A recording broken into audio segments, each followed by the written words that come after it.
What would happen if a user of the 8 gates was brought back via Edo Tensei like Guy, Dai, or Rock Lee? How would the inner gate's powers interact with all the extra abilities provided by Edo Tensei? First off, let's go over what the 8 gates can actually do. But before that, make sure you subscribe to the channel so you never miss anything in the future, and like the video as a sacrifice to the gods of the algorithm. Now, back to the video. The body of a shinobi has 8 chakra limiters that serve to control the intensity of their chakra running through their chakra network. With a lot of training, these limiters can be opened, meaning that the chakra will flow more freely and you'll gain access to more power.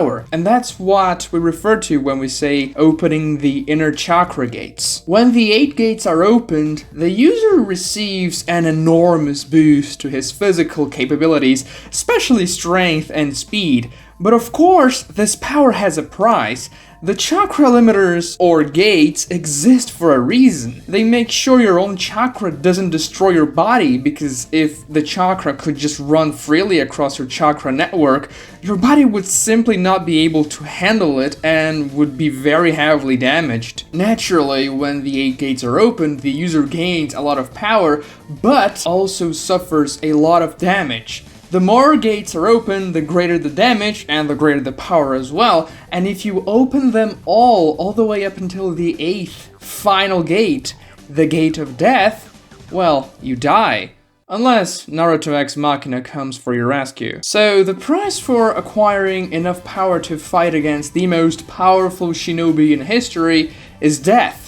Which seems appropriate, if you ask me. However, when we put an Edo Tensei body in the equation, things probably change. You see, Edo Tensei bodies have nigh infinite chakra and regenerate just after they suffer damage every time.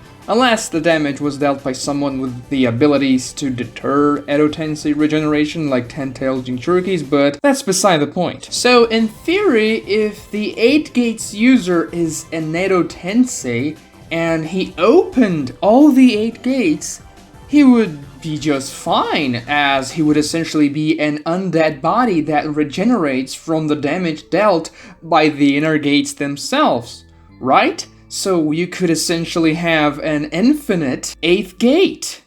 Think about it.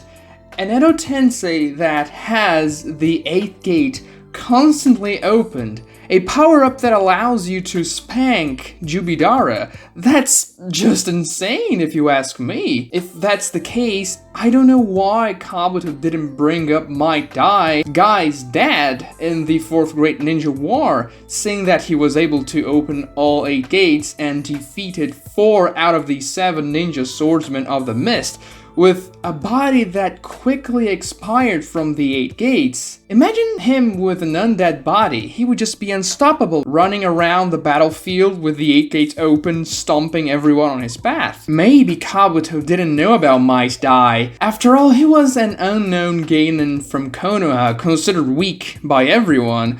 But still, he probably got some notoriety after killing 4 ninja swordsmen of the mist. However, there is another option as to why Kabuto didn't do that, didn't bring Might Dai back.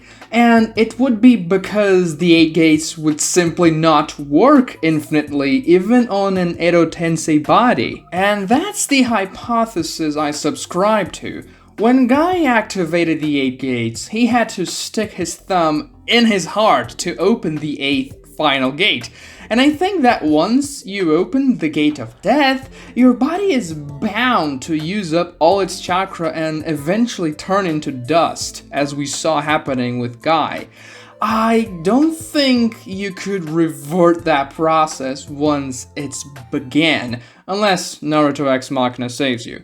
The injuries caused by opening the 8th gate are so bad that they literally make your body turn into dust, as I said before, and I think the same thing would happen to the sacrificial body being used to maintain the Edo Tensei body. Even when Naruto X Machina saved Guy, he arrived too late to bail Guy out of his injuries completely. Guy's leg turned into dust because of the 8th gate, and not even the power of the Sage of Six Paths could revert that, saying that Guy is still in a wheelchair in Boruto, so he didn't get his leg back. So, if the power of the Sage of Six Paths could not save Guy's leg, and the fact that Guy could not get an implant like Naruto did for his arm, it probably indicates that the damage caused by the 8th gate is irreversible. And I believe that would apply for an Edo Tensei body as well, meaning that